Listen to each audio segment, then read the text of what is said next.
전 세계에서 자산 보유로 1등, 또 그로부터 들어오는 자본소득만으로 먹고 사는 간물주의 세계 확장판 같습니다. 안녕하세요. 돈덕후의 머니생각입니다. 오늘은 오랜만에 재테크 덕후로 돌아왔어요. 제 채널이 세상의 모든 돈 버는 방법에 대한 이야기니까요. 그동안 사업으로 돈 버는 이야기를 주로 했었는데 오늘은 그 돈을 올리는 이야기를 한번 해볼까 해요.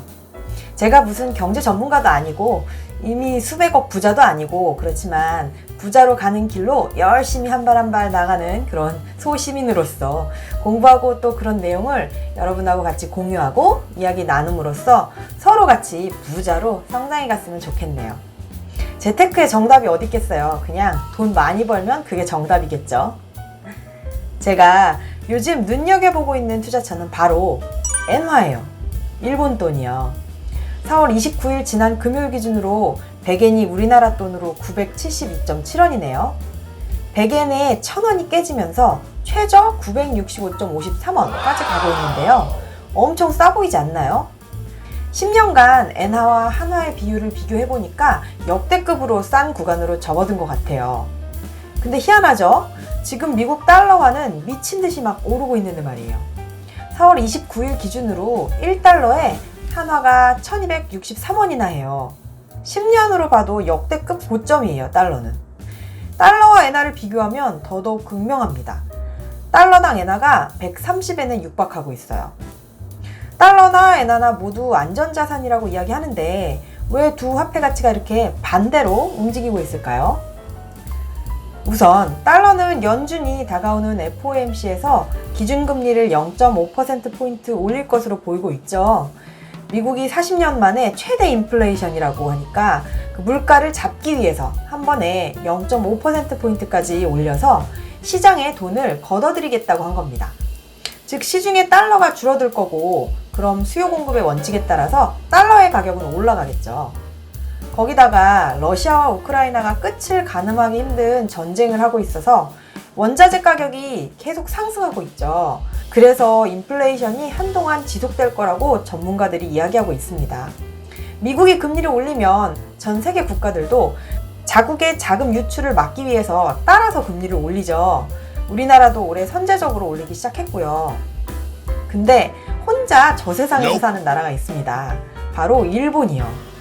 일본의 기준금리를 한번 보세요. 마이너스예요. 그도 그럴 게 일본의 경제 성장률을 보면 80년대 후반부터 거의 멈춰있고 1990년대부터는 1% 혹은 마이너스 성장률까지 보이게 하거든요. 이런 일본의 경기 회복을 위해서 2012년에 엔화를 그러니까 싸게 하는 정책을 펼치는 아베노믹스가 등장했었죠.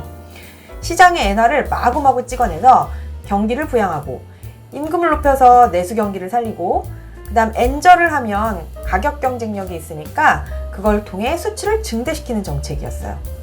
이때 일본은행 총재가 구로다 하루히코인데 이후로 총리가 2번이나 바뀌었지만 최근까지도 이분은 엔저 정책을 굽히지 않고 있습니다.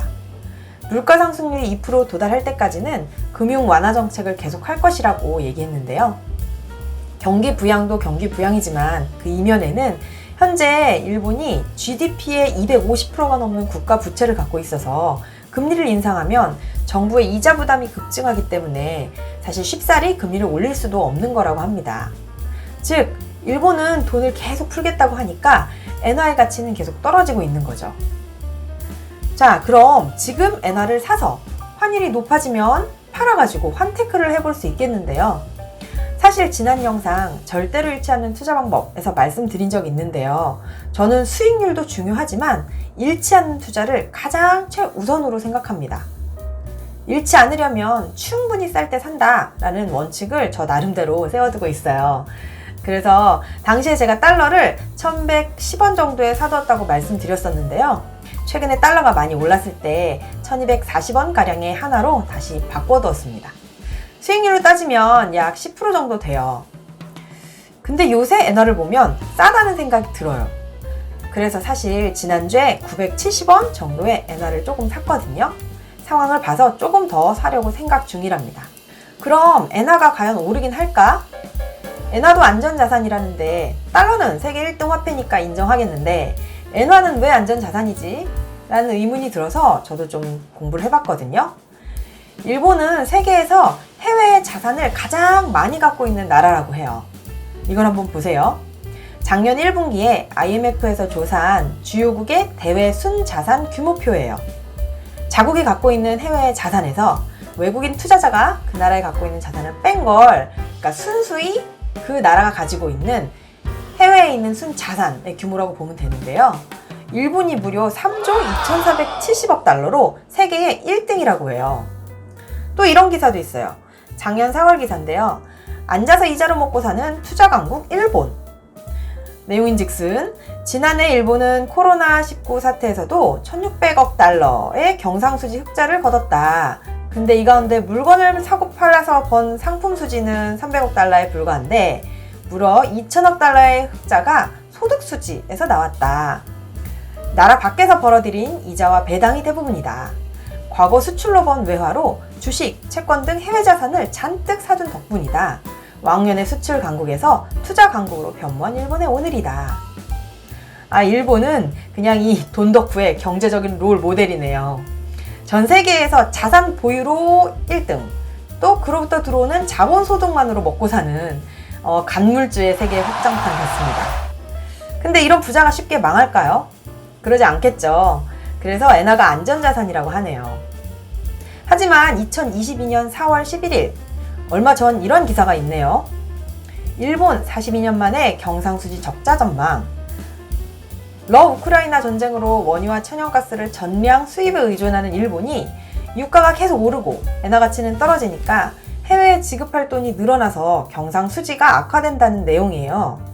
그러면서 이러한 국제정세 불안에도 엔화는 떨어지는 걸 보면 이제 엔화 이꼬르 안전자산, 이런 공식이 성립하지 않는 것 같다라고 기자가 꼬집습니다.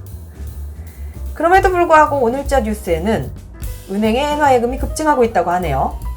올 들어 1조 원이 증가했고, 이에 전문가들은 엔저가 이미 진행되어 온 만큼 현 시점에서는 분할 매수 방식으로 투자에 신중히 접근할 필요가 있다라고 조언하고 있어요.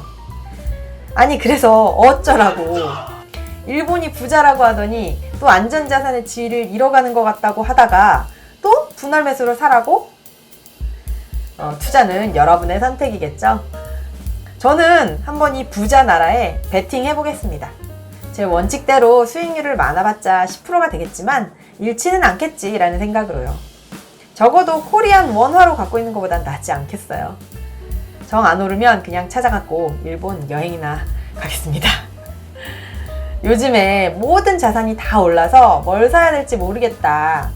인플레이션 심화된다는데 그냥 현금을 들고 있는 건 너무나 불안하고, 그러신 분들한테 지금 시점에 엔화 투자는 어떨지 제가 아이디어를 한번 공유해봤습니다. 후에 수익이 나던 아니면 진짜 그 돈으로 제가 일본 여행을 가게 되던 결과도 채널을 통해서 한번 말씀드려볼게요. 여러분 모두 절대 잃지 않는 성공하는 투자자가 되시길 기원하고요. 도움이 되셨다면 구독과 좋아요 잊지 마시고 부자 되는 그날까지 돈덕후의 돈덕질은 계속됩니다. 감사합니다.